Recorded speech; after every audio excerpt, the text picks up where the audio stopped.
Welcome to the Cult of Comics podcast. I'm your host, Tyler Brown. How you doing, guys? Doing all right. Good. I'm in a pretty good mood. I've got 8 days until the pubs reopen. Yeah. Oh, good for you. Yeah. That seems to be fair. Why don't we do some announcements? It is Sunday, April 4th, Easter Sunday, and this is episode 13. I am joined by Josh, Sean, and of course, the Father, the Son, and the Holy Ghost. How we feeling? Doing all right. Good. I'll just drink at home instead of going to the pub. Well, I need to see. Right? Yeah, I need to socialize. I need to see people. You're a social butterfly. It's less about going out and getting drunk, and so much of it is about just getting away from my fucking wife. Oh, when did you guys get married? That's one. It's a metaphorical marriage. It's one that's in the heart. That's it. Yeah. Every time I bring it up, she always points at her finger, and then she goes, "Really? I don't see anything on it." Yeah, not until they legalize your type of marriage. How did you know about my satanic ritual? Listen, you know how easy it is to Google Tyler Brown? It's not like there's 1,000 of them. It is very easy to Google Tyler Brown, Josh. Thank you very much for making that statement. I wanted the whole audience to know how easy it is to Google the name. Your name Tyler is Brown. right there. It is. Right there it is. Fuck me up, fam. It We're has not any of the other 1,000 Tyler Browns. There's millions of us. I told you about when I moved up to Seattle and when I was turning on the radio and I heard my name announced, right? Mm-hmm. Yeah. Coming up next, Tyler Brown. And I'm like, oh, they know I'm coming. Oh, shit. I'm fucking driving up and they already know. Turns out I actually got forced into an interaction talking to that DJ, and he was just like, I don't care that you're Tyler Brown. This is not funny to me. And I'm like, well, I'm sorry that Brown. I'm Tyler Brown. It was just a very awkward interaction. So what's going on? What's new? Well, read some comics. Got some news. That's nice. Read some stuff. There's not a whole lot of news going on, right? Been a bit of a slow there week. He is. Suddenly he joins. Suddenly a colonialist appears. What do you mean? And then silence. Speaking. Thank you very much, Sean, for the response. I really appreciate it. This is the best radio you've ever given me. Is there a massive delay? Thank you so much. There must be something.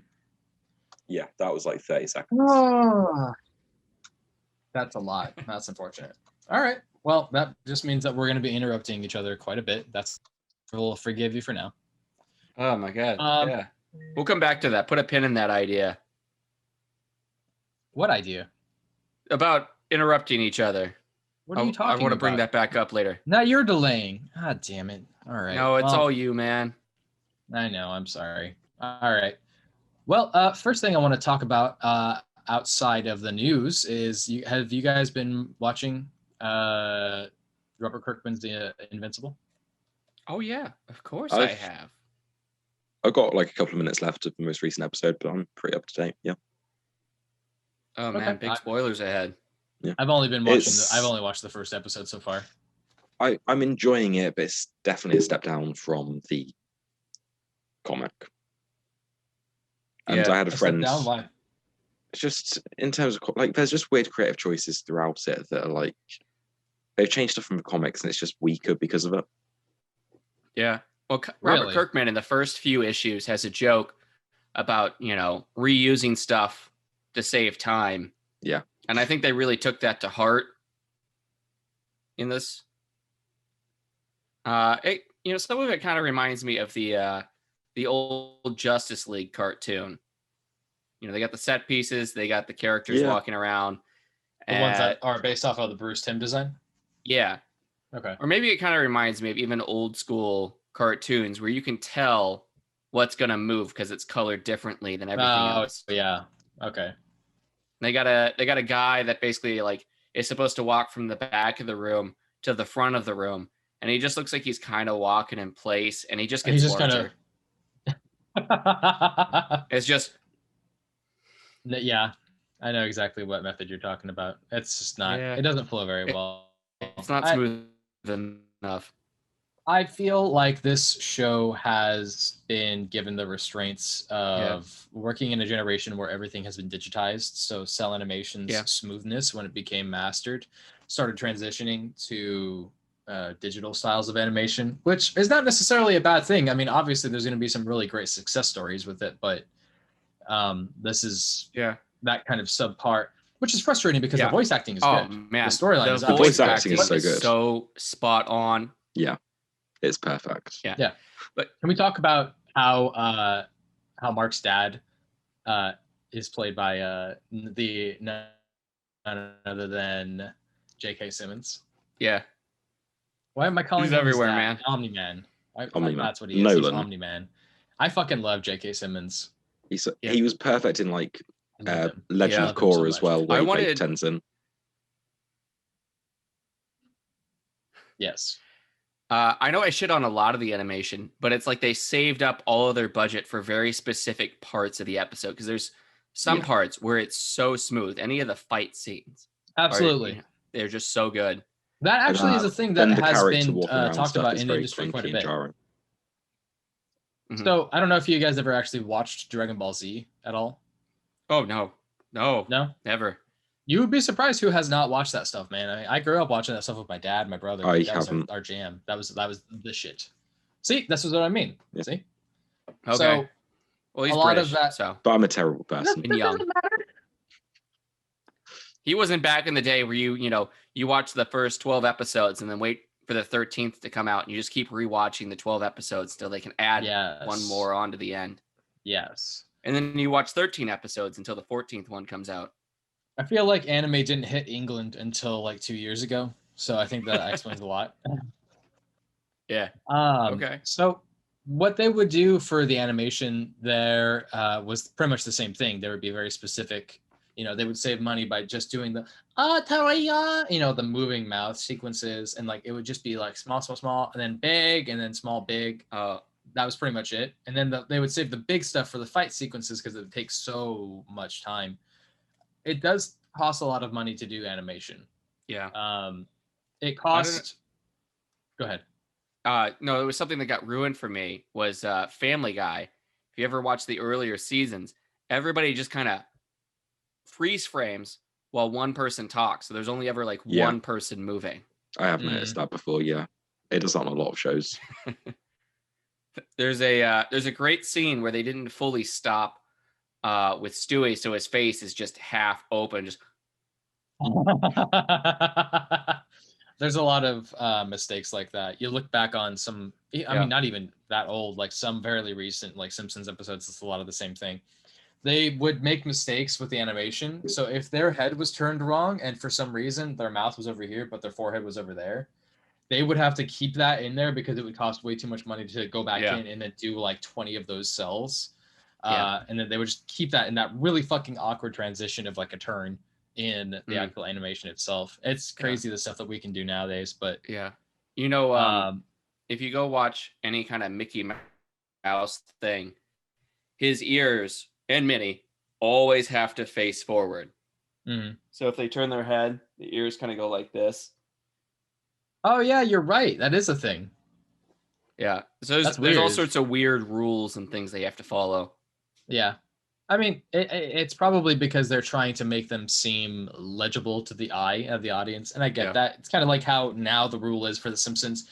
You never see them straight on. You always see them kind of slightly turned to the side. Yeah. They used to do straight on, but they stopped doing it because they're like, this is just uncomfortable and very strange looking. It's staring at me.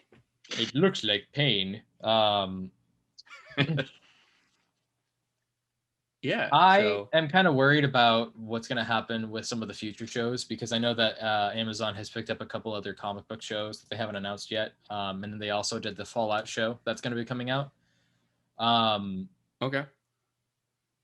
I've seen a couple independent, like live action Fallout shows. Like some people have made their own, like fan made shows. Sure.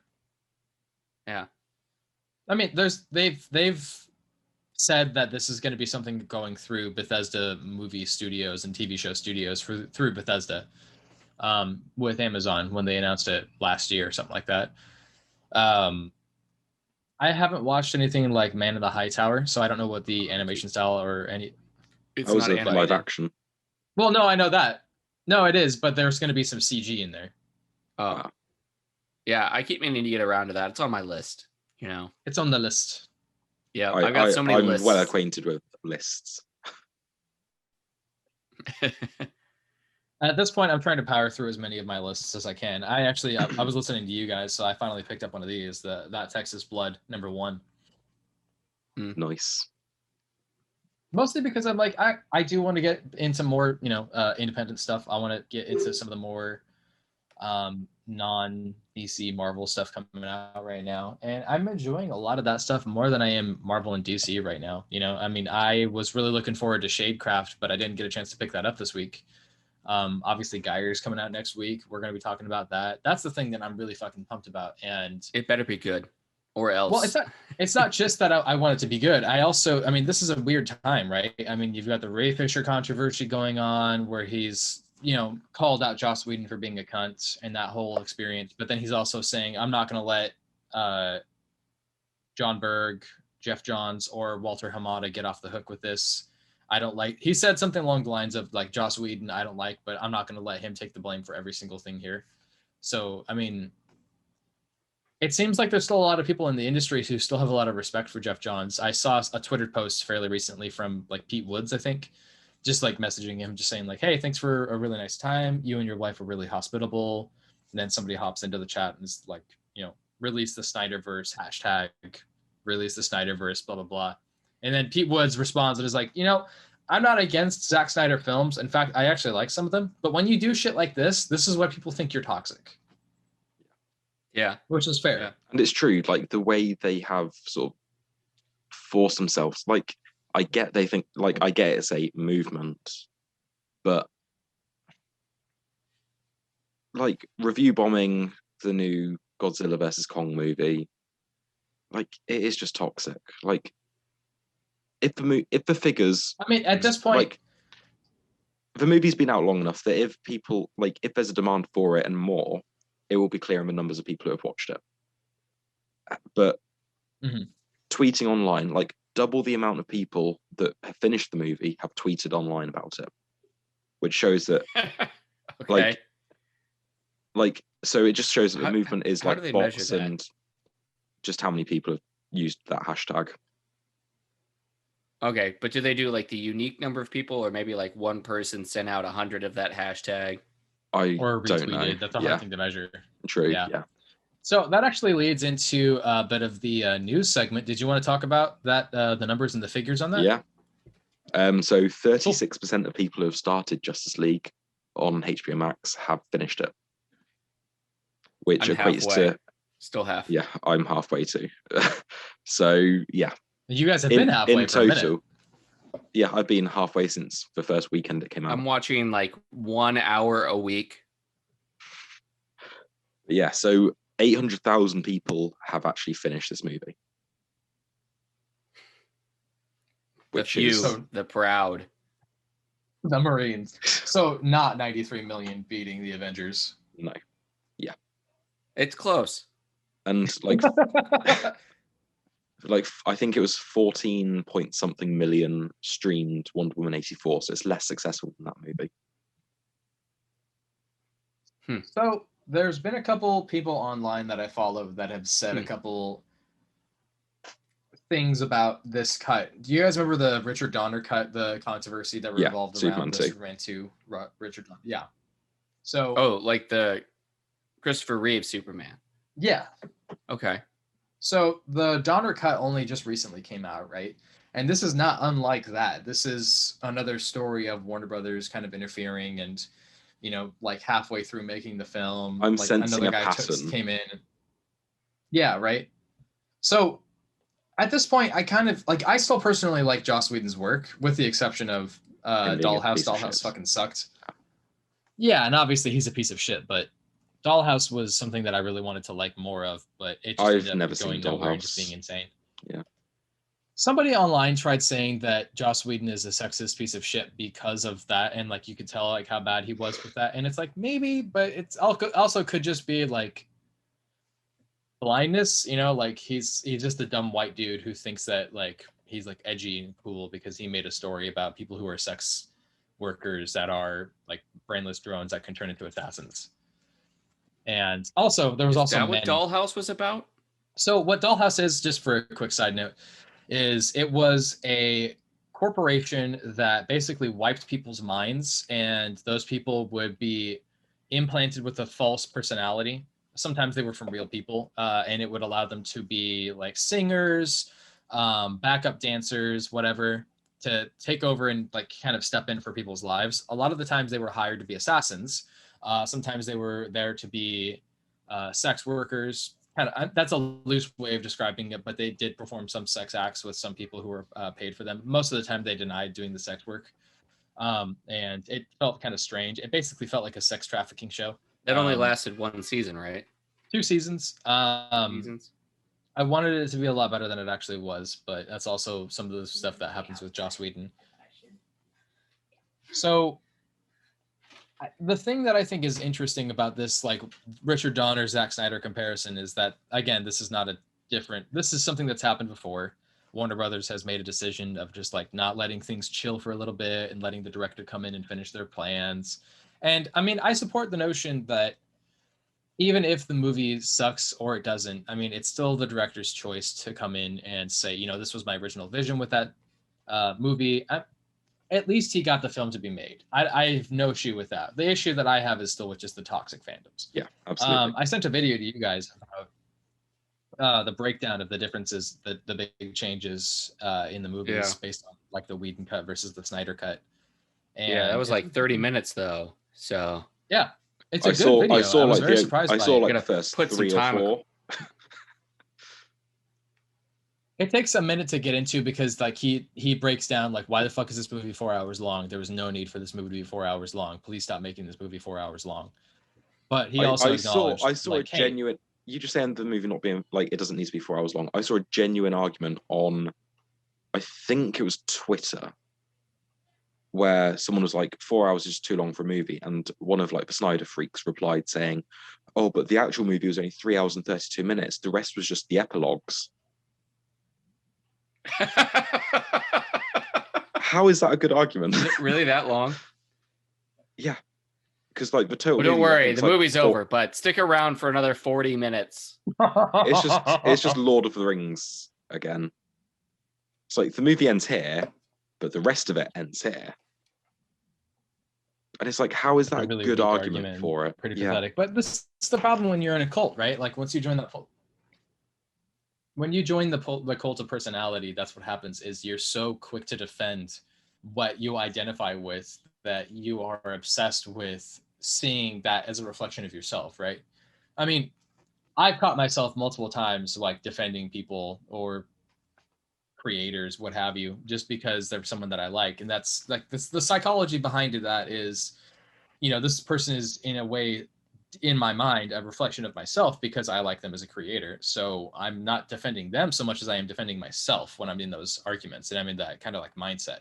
That's not to say that I genuinely believe that. It's just that that's what the lizard brain part of my brain is doing, and that's normal. But there are some people why you should avoid meeting your heroes.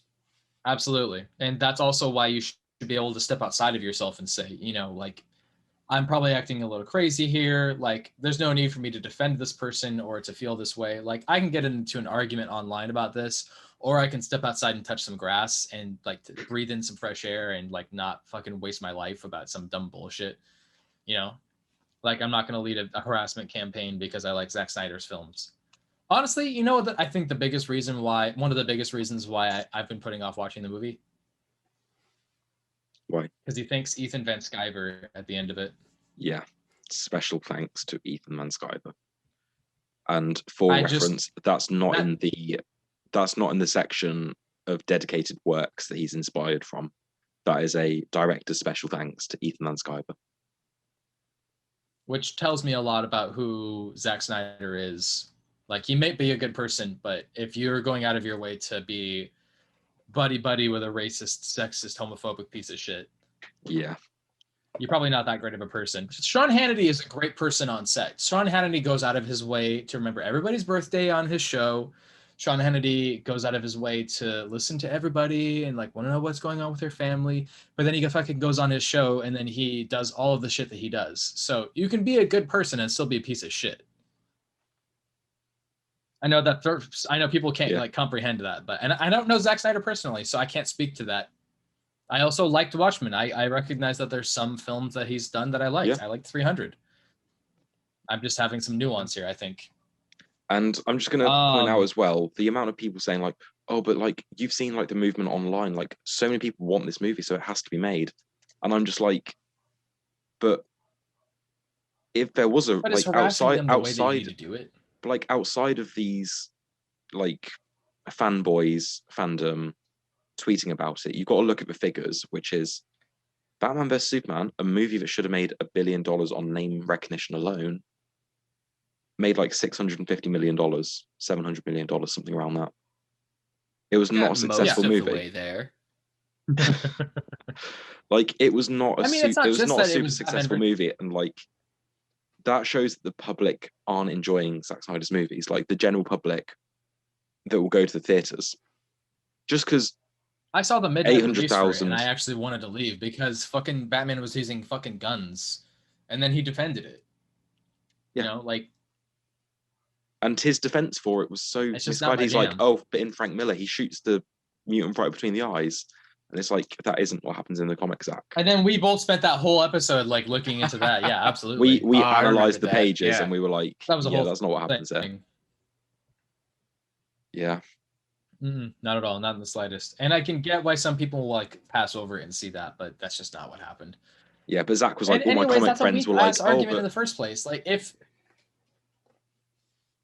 Yeah, Zach was like, all my comic friends were like, oh no, you have to put that scene in. Like, you have to put the scene in with the mutant getting shot right between the eyes. And it's like, but that doesn't exist. Like, if your friends are really big comic fans, they know that isn't what happens in the panel. What comic fans is he talking to? The people that are only reading Zombie Tramp and whatever?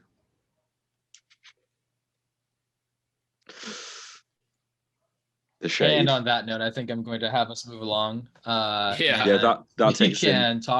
takes in nicely to the New Gods and the Trench being cancelled. So yeah, this actually is confusing for me. So when I was looking into this and I saw you guys posted about it, I thought it was just canceled, but it looks like what they're saying is they're shelving it, and the stuff that they have worked on with it is still not. Yeah, it's not that it's not completed. That like the script has been worked on. Yeah, because Tom King and Ava DuVernay. I go the exact opposite way.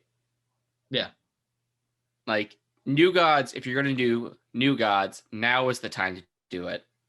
Yeah, no, okay, yeah, so let's clarify that really quick. What Josh is saying is that because Darkseid is in... Sorry, there's a delay.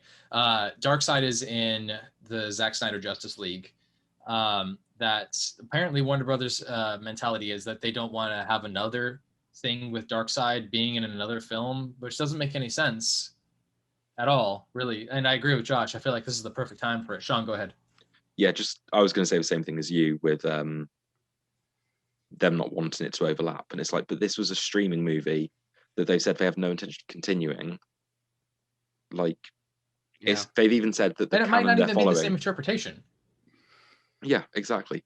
And they said the canon they're following is like, if you're going to do... cut. So... If you were ever going to do another movie that involved Thanos, like, this was probably the time to do it versus, like, several years down the road. Like, hey, you guys ever wonder, what else Thanos was doing while the Avengers were doing their thing?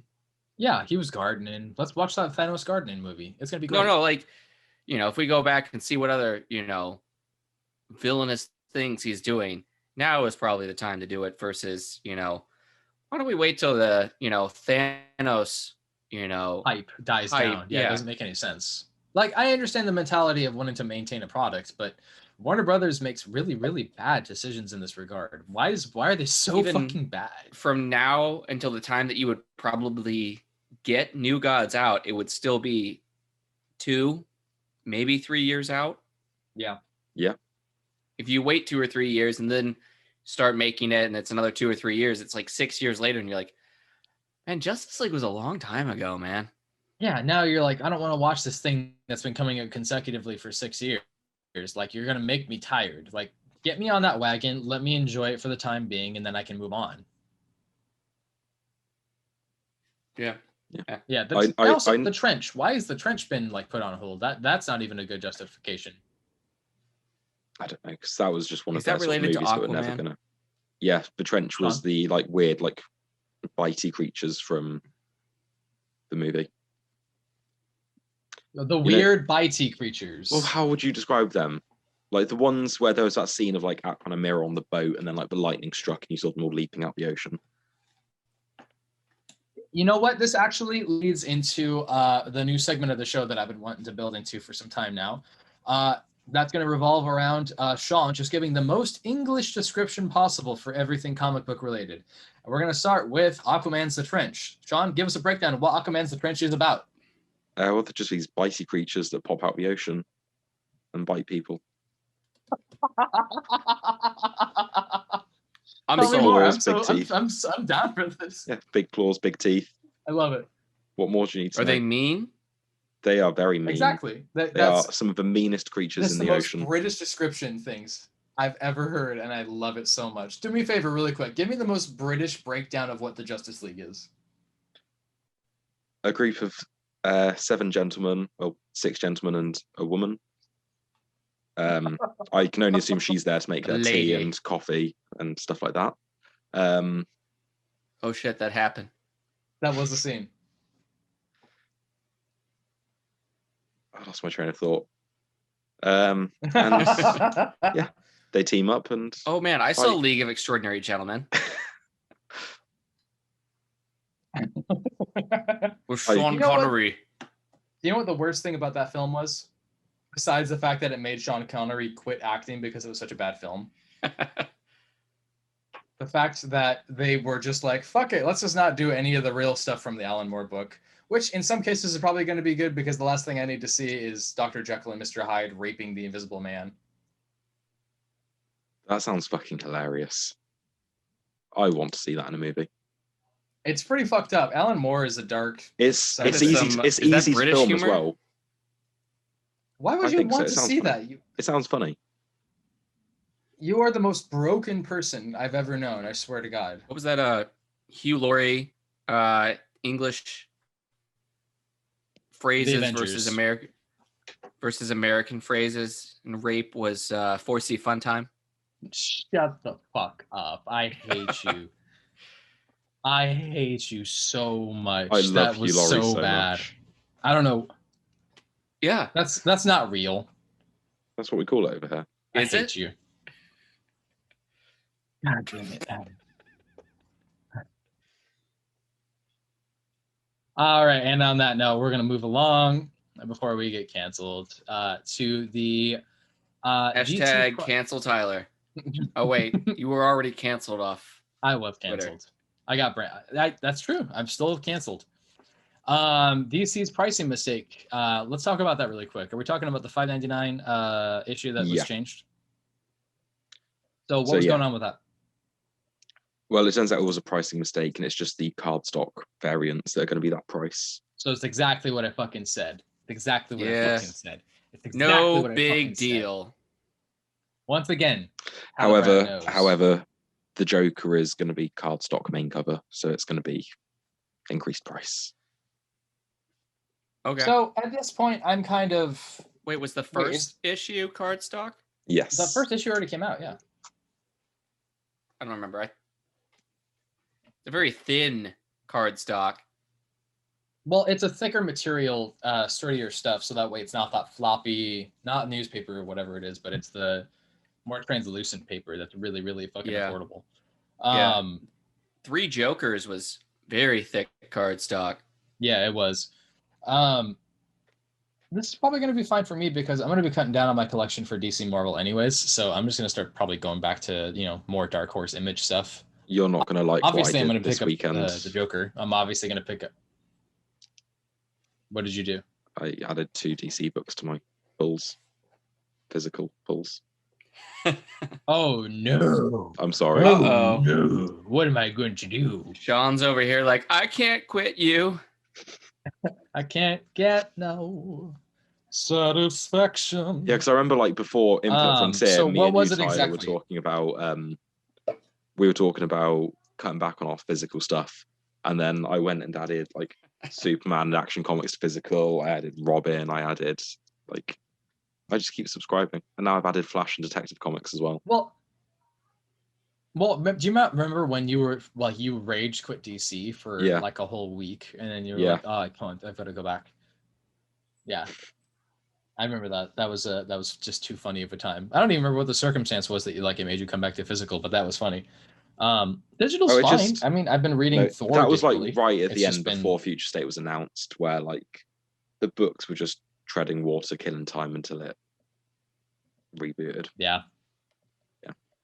I am a little conflicted at this point, because I totally understand the appeal of having a digital collection of stuff, because that way you don't have, that, and that's just half my collection.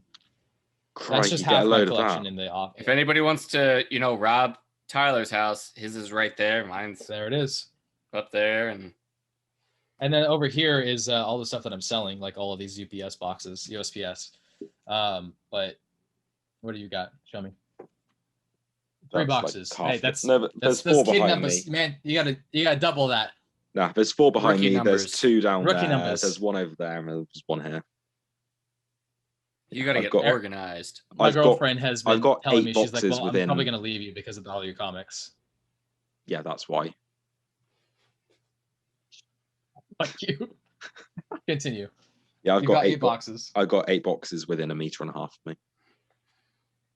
I mean, it's not exactly made easier. You don't go anywhere without your safety blanket. Exactly. I have started collecting magic cards, and honestly, that's just like adding to the issues. Yeah, that's why she's leaving you. You have no idea, dude. It's been insane. Like I've just been. What's a satanic divorce like? It's not that hard. It's just you have to sever each other's pinkies, and then you have to unsacrifice a goat. Okay, not too hard. Yeah. Not too hard. Usually it involves a forced abortion. I mean, a forced pregnancy. I mean, whatever. Anyways, moving on. Okay. On that note, I wanted to ask, so with the DC pricing mistake, was it that was just how it was announced? Like with the... It was just a solicitation mistake. Solicits? So it's not even that really big of an issue. I mean, I don't understand why people were freaking out about it. A slow week. Got to make a because mountain out of a molehill. Because people just assumed it was... they were just low-key, quietly sliding a price increase in there for all of their books. Give us some money. So I feel like that's not the same. It's like the same thing as like when they were having like controversy, I'm using that lightly, about the Sonic movie, because they're like, that's not what Sonic looks like. That's what that looks like to me. Oh, God. Remember that? Yeah. And then they fixed it and everything was right. No, it definitely needed to be fixed. I don't even give a shit. I don't think it was that bad. It was pretty bad. I didn't think it was that bad. I didn't go see the movie, but I'm not going to go see the movie at all. Was that the highest grossing film of 2020? I think it was. I really don't want that to be true. So, John Romita Jr. is returning to Marvel, and what is the circumstance with this? We don't know. But this was announced on social media, along with the image. Sorry, just to interrupt. Characters on Marvel. Just to interrupt. It's much worse. The highest grossing movie of 2020 was Bad Boys for Life. Yeah, all right. That came out in January. That had a little bit more time to make money before the pandemic came in. So Sonic was probably number 2. Of course it was. No, 1917 and then Sonic. Does that count? 1917 was released in December of 2019. I guess it made, all its money in 2020. I don't even remember what that movie was about. John Romita Jr. That was so good. John Romita Jr. Oh, yeah, John Romita Jr. He is home. He is back at Marvel, away from DC. Here's the thing, though. Here's the real problem, though. You're still going to be a hater. All of the haters are still going to call him out and just be like, oh, no, JR. No. What did I say to you when I sent you that news? What did I say about that big promo image announcing his return? You said it's his best work he's ever had in years. I said it's better than everything he did at DC. Yeah, like I said, the best you agreed with me. Yeah. No, I liked Kick-Ass. All of his work with Mark Millar. That was years ago. We're talking about like As in the last couple of years, because it was since within the 2014. last recent as 6 like years. 2014, 2015, maybe. I don't know when Kick-Ass 3. So, okay, if I can remember correctly, let's see here. 2012 was when New 52 happened. Jeff Johns' storyline happened about 3 years after that. 2000. I think it was 2014. His stuff. I think it's 2015 because that's when I moved up here, or up to It was Newcastle. issues 30 to 38, I think. 32 to 38, which was a year before Rebirth, so it would have been late 2014, early 2015. Yeah. We're both right. So the thing that I'm more confused about is... Yeah, Kick-Ass 3 came out 2013, 2014. So it's only been, oh my God, 7 years. Gosh, we get it. You're old. A fan You're an old man. of Kick-Ass. We get it. We are out of the loop. Oh, about the John Romita Hulk. Let's talk about that. What, World War Hulk? Oh, sorry, that was John Romita, not John Romita Jr. But what if John Romita Jr. did Hulk? He did. World War Hulk. He did. Yeah. So he's already followed in his father's footsteps. A couple different times, yeah. I mean, his run on Spider-Man is one of my favorite art runs.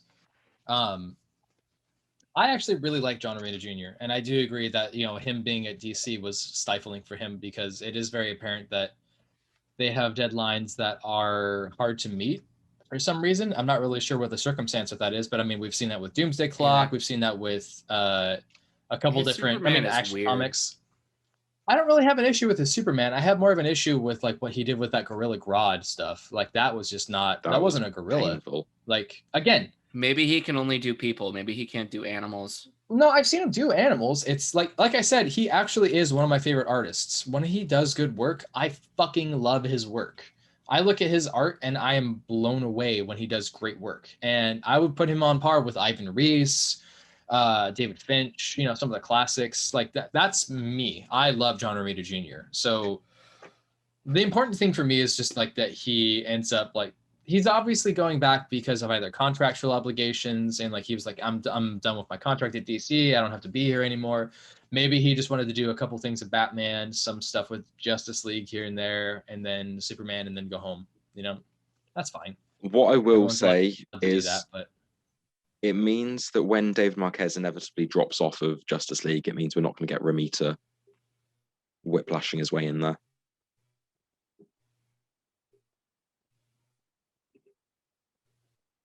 This delay is awkward.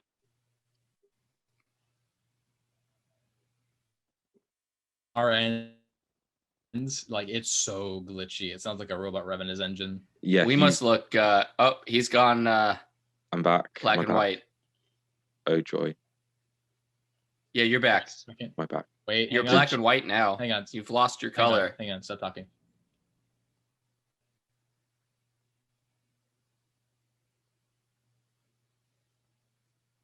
Okay, and we're back. Okay. The connection is restabilized. Go ahead. Did you hear me say anything? No, not at all. Oh, I said this means when David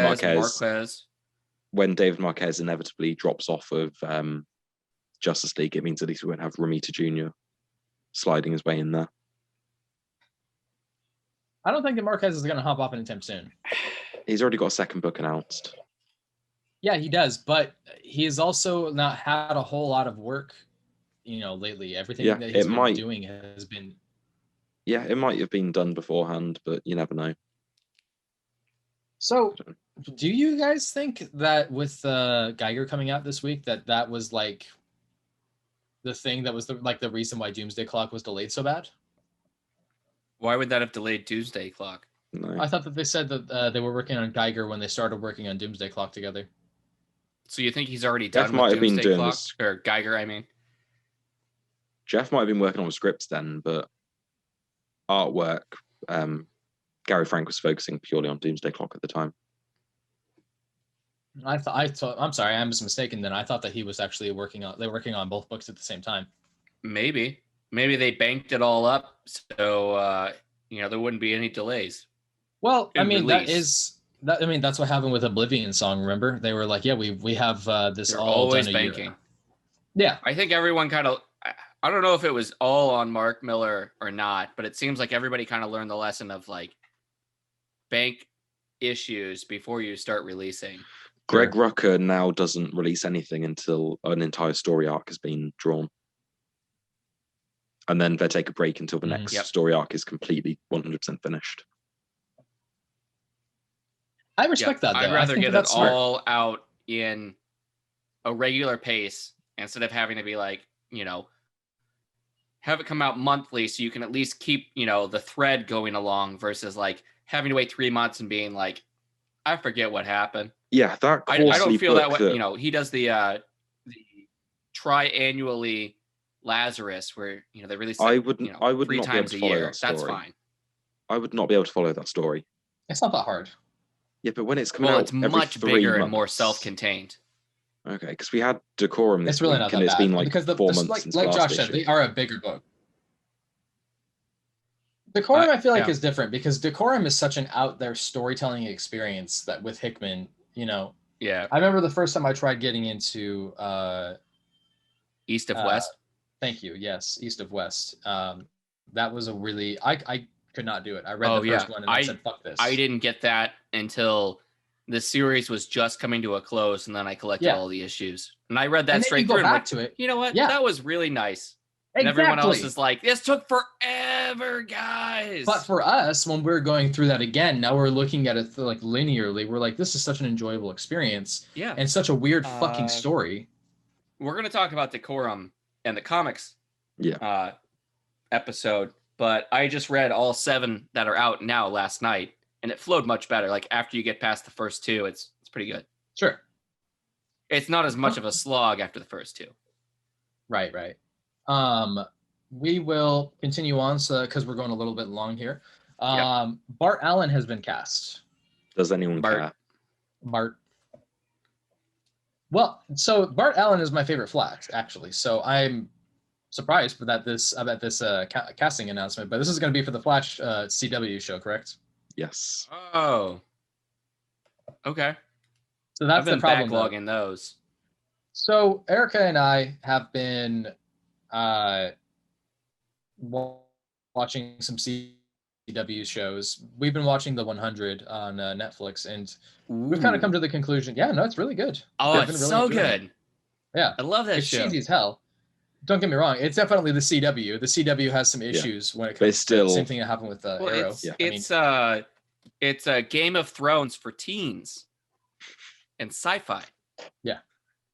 Just watch the opening to The 100 and you'll see what I mean. It is actually really good. Oh, so good. If you can make it past the first 4 episodes of The 100, you're golden. Yeah. Yeah. No, is it the first episode that ends where they're playing Radioactive and it's just so cheesy and cringy? It's one of the first couple of episodes they play. That was the season finale before the last season of True Blood. No, they really did play Radioactive. It was definitely from Imagine Dragons. It fits though. I need to go back and watch early episodes. It's so on the nose. It's Here's what you do. You may as well wrap on your fucking fist in ham and then just punch me in the face with it.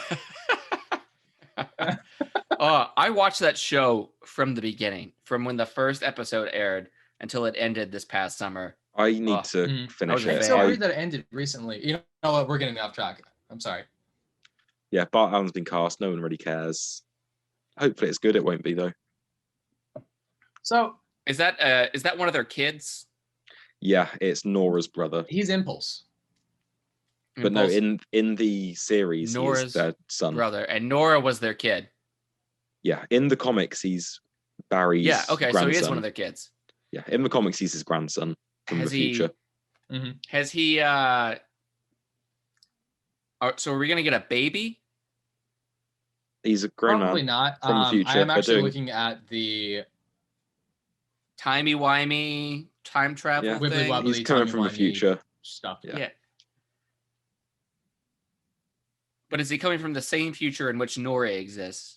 Does she even exist I've been anymore? backlogging this entire season. I just haven't watched anything since Crisis. She does and she does not. She's just the Schrodinger's daughter. Where she is and isn't at the same time.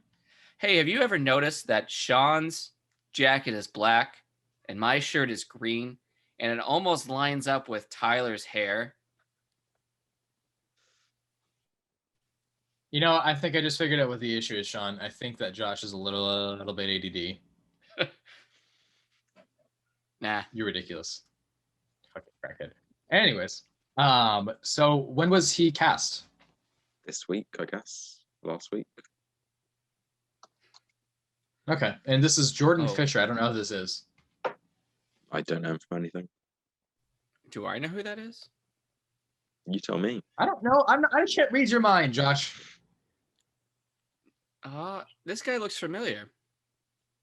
Okay. Okay. Okay. Why don't you tell me about that, Josh, instead of just saying, oh, you know. Let's see. Here, you know what? Let me do my best impression of Josh really quick. He's just on. Do I know him?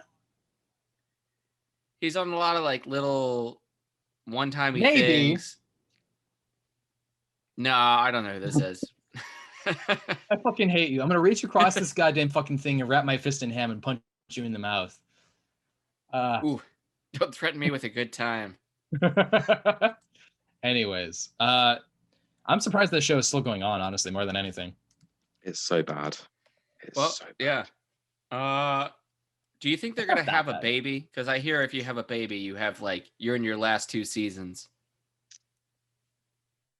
I mean, I wouldn't be opposed to that at this point. Sean, the Long Halloween, the animated film, has been cast with somebody as Batman. Why don't we talk about who that is? Jensen Ackles. Is it not Robert Pattinson? Oh, it's animated. Yeah. Which is weird, actually, because Jensen Ackles did the voice of Red Hood in the Red Hood film. He did. So why are they having him play? That's weird. Because he's finished with Supernatural. He's finished with Supernatural now and is just desperate for work. He's not the one doing Walker, is he? That's the other one. No, that's whatever. Jared Padalecki. Jensen Ackles and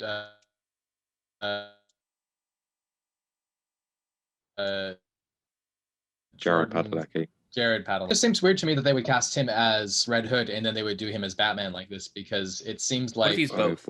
That would be it would make more sense to me for him to be the same character. There was such a delay then. Are you guys back? Are you safe? Are you all right? Oh, I hear you. Yeah, we hear you. Hold on, let me get on Facebook and tell you I'm safe. Mom alert. That was really bad for 30 seconds then. Fuck. You have, right. I swear, I think you have really bad internet over in your place, man. It's really good internet. Everything else I do is fine. It's literally just Discord Zoom the last week. It's been terrible. Maybe. There he goes. But yeah, Jensen Ackles, he's turning into a robot. That's fine. All right. Hold on. Let's regroup. Let's resync. I think we're good. Am I back? Can you see me? Can you see me? Yeah. Can you hear me? Yeah, I can hear you. I'm noting these times. Yeah. Cool. Okay. Yeah. Jensen Ackles, he's got a Batman voice. He's got a very deep voice, gravelly. He actually doesn't naturally. That's a voice that he put on specifically for that character. That's the funny thing. Okay. Yeah, him and Misha Collins weren't. Man. That's him. Him and Misha Collins weren't expecting the show to last that long because Misha did it as a character thing, thinking it was going to end at season 5. So he would only have to do 2 seasons. That's the person who played the Angel Castiel that all the fans ship him with. Okay. And then Jensen, his character went to hell, and when he came back, he did the gruff voice, thinking show's going to end at season 5. I remember hearing that they planned season 5 as the series finale, and they just kept going. Yeah, it was still entertaining. Doing this more. Yeah, it was still entertaining for I enjoyed all of it, but 1 to 5 is people that did much higher quality. Yeah. Well, so what originally was going to happen was Eric Kripke was going to have it end with season 5, and it was going to be The Apocalypse. It was going to be Sam goes into the pit with right. Lucifer, and then it was going to that- be Dean going back to the house, and then he was going to start his life over again, and that was what was going to happen. But that was exactly what did happen. I'm not saying it didn't happen. I'm just saying. But then they had that and now last scene before the credits where Sam's been stood outside the house watching him. And it's like, oh, he's back. Yeah. Well, and now sequence we have Kripke running The Boys, and Jensen Ackles is going to be in the next season of The Boys. Yes, he is, which is going to be interesting. Yeah, some of the rest of his casting, we've got Naya Rivera playing Selena Kyle, and she was the actress from Glee who died last year. So they've had this in the bank for a while. Yeah, I don't know if you heard, she drowned. Yeah, where did she I remember that. I don't remember that at all. That was a really weird event where her 4-year-old was left on the boat by himself, and she just disappeared. What? Yeah, it was a big story. Was that late 2019? It might have been very end of 2019 or very beginning of 2020. But yeah, this was her last performance recorded before her death. Yeah, jeez, that's really sad. I mean, we've had the Marvel What If recorded since at least 2019. Yeah. What the fuck is up with Glee? I feel like Glee is cursed. How many people have died from that show? Enough. Not enough.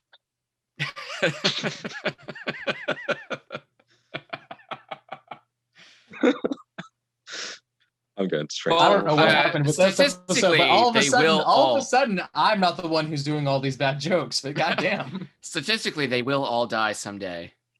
Good. Yes, thank you, Josh. I really appreciate you telling the whole fucking world that little spoiler statistic. alert. Yeah, we've also got Josh Duhamel from. He's been in stuff as Harvey Dent. Yeah. Billy Burke. Can we James trust Gordon. him? Who's playing James Gordon? Billy Burke from such movies as Twilight.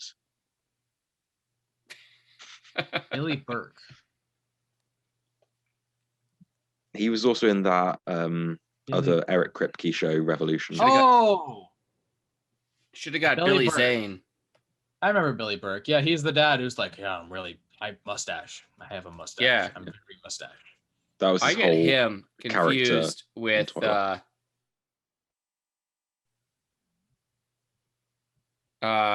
Detective Lance from Arrow. I always get him confused with Detective Lance Henriksen from Pumpkinhead. Okay. Yeah, that's right. I said it. Paul Blackthorne. So, final bit of news before we wrap up this episode is that it is the cast of the Powerpuff Girls show for the CW has been announced. We're just on a CW pick for this episode, aren't we? We have a CW. love-hate relationship. So, this will be like our last discussion for this episode. Why don't we talk about these feelings? Because the cast has been announced, including the actor who played Turk on Scrubs. What's his name? Donald Faison. Donald Faison is going to be playing Professor Plutonium. We've also got Chloe Bennett from Marvel's Agents of S.H.I.E.L.D. playing Blossom. What's the blonde chick's name? She was also on Agents of S.H.I.E.L.D. I can't remember what her name is, though. Dove Cameron. Oh. Okay, yeah. I don't remember what character she played, though. She was kind of like an assassin-ish character. An assassin-ish. Assassin light. She was training to be an assassin kind of thing. Okay. Yeah, so that was like season 5 season 5. To clarify here, what this is, this show is going to be a CW basic continuity, like continuation of the show from 1998, created by Genndy Tartakovsky, same guy who made Samurai Jack. This is going to be them, fast forward to them being 20 years old and in college or something. All of them really being upset about the fact that they spent their entire childhood being superheroes, and then kind of like resenting it. So once again, CW has made a show being like, hey, you remember this show that was really fun and pretty innovative and really brought you joy in your childhood? Well, that's fantastic. We're going to ruin everything that there is about it by making it really dark, gritty, and there's going to be like a murder sequence, kind of like what happened in Riverdale. Why was that included? Who the fuck knows? But there you go. They've also cast the new actor. Well, she's a singer to play Buttercup. I forget.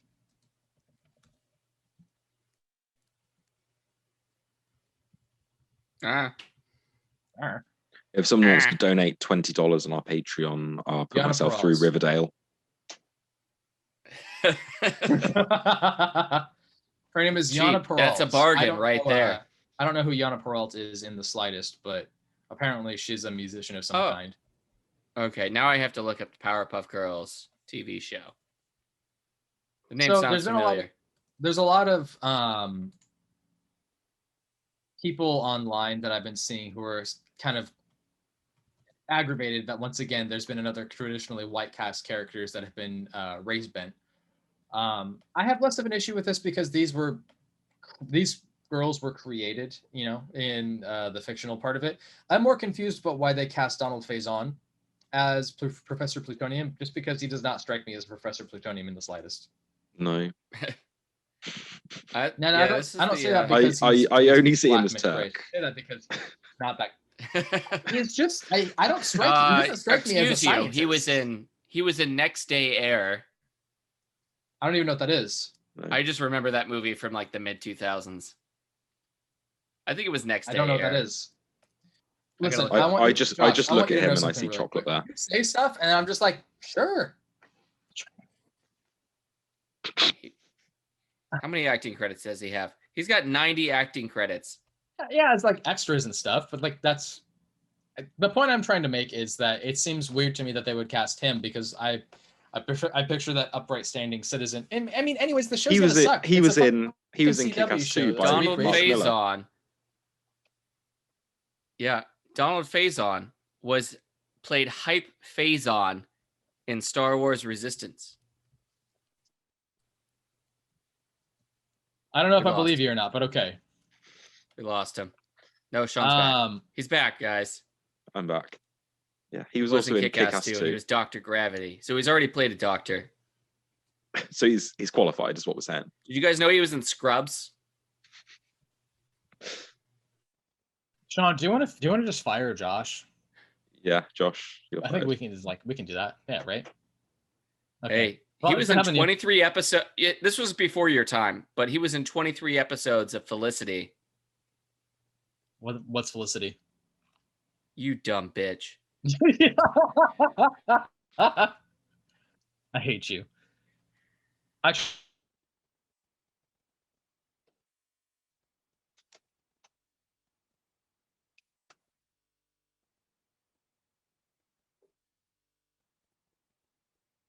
tried to look up Yana Peralta, and all I see is like, oh, that. I like Chloe Bennett. I feel like she kind of got the shit under the stick with a lot of what happened with Agents of S.H.I.E.L.D. I actually really like her as an actress. What happened with Agents of S.H.I.E.L.D.? She got 7 She got 7 seasons of it, but I think that we can all acknowledge that for some reason the Marvel Cinematic Universe has like failed to acknowledge the S.H.I.E.L.D. universe entirely for some reason. Well, they failed to acknowledge any of the TV shows except for like one character from Agent Carter. Yeah, and that was weird. I don't know why they would do that.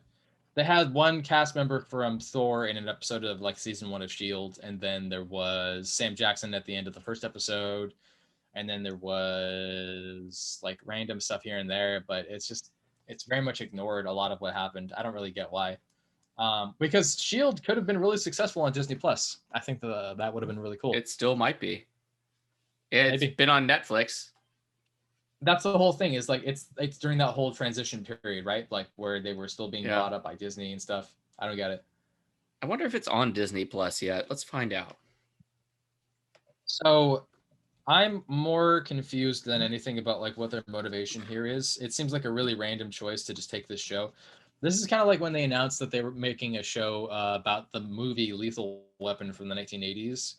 And then they were just like, yeah, here's a new show based around that. They did the same thing with Snowpiercer, this fantastic film that they were like, let's make it into a show. Why? That's on my list of things to watch because I want to see what they do differently. I mean, I like a lot of the actors that are in it. I do too, but this is the problem that I have with it is there's such there's so much unoriginality and there's so much decision making. There was a choice to say, I don't want to make the effort to make a new show. I'm going to just take this thing that's already successful and build a show around that because that's easier and that's lazy. Yeah. That's basically what's happening here. There is only so much. There's a finite amount of original material to work with. Imagine if you heard tomorrow that the CW was going to pick up an X-Men TV show. And in it, you find out that they turned, I don't know, Professor X into a woman and Magneto into a Ugandan. Junkyard, scrap heap kind of guy. Yeah. And the entire show was around the sexual frustrations of Cyclops, Wolverine, and Jean Grey. Have you not watched X-Men Evolution?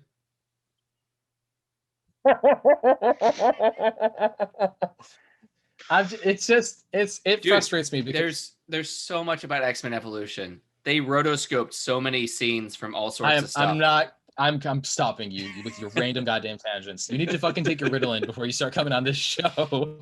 I swear to fucking God. I don't know. What did you guys think about when you heard about like the casting and the choice to make this show for Powerpuff? I had no reaction because it seems like one of those things where they're just like, fine, do whatever you want. I just don't really like. I'm not invested in it. I'm not going to go watch the show, so I'm not necessarily outraged. I'm more just like, why? Why do you keep doing this? Yeah. Just let somebody finagled their way into money and leverage, and they're like, "This is the show I want to make." Yeah, I don't really get it. Is there any other news we wanted to talk about before we wrap up the episode? Nah. I'm just going to mention Long Halloween. A Long Halloween movie is being written by Tim Sheridan, who is currently writing Teen Titans Academy. Right, that makes sense. That's cool. Thank you for pointing that out. Oh, you know what? I do have one bit of news to announce with this Powerpuff show. You're gonna fucking hate me. Guess who's been cast? Donald Faison. Turk. Mojo Jojo. Oh, God damn it, who have they got? Yep.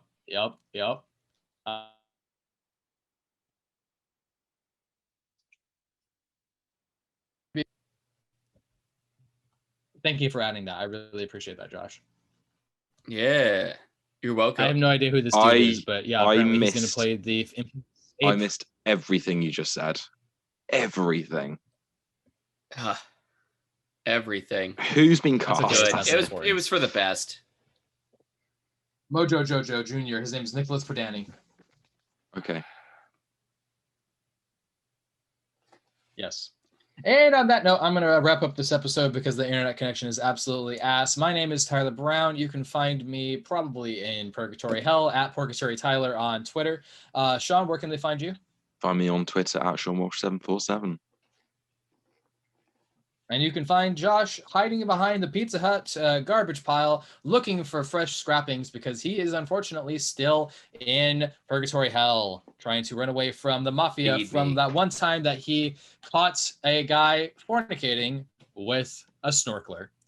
This has been Cult of Comics news broadcast brought to you today on Sunday, April 4th. You can support us by going onto our Patreon, Cult of Comics. You can find the $1, $5, and $10 or higher level. You can support us by subscribing to our YouTube channel and our podcast subscriptions, which is going to be found on Spotify, Breaker, Google Podcasts, Apple Podcasts, and Pocket Casts, all thanks to the distribution of Anchor.fm. Thank you very much for watching. All hail and have a good rest of your night.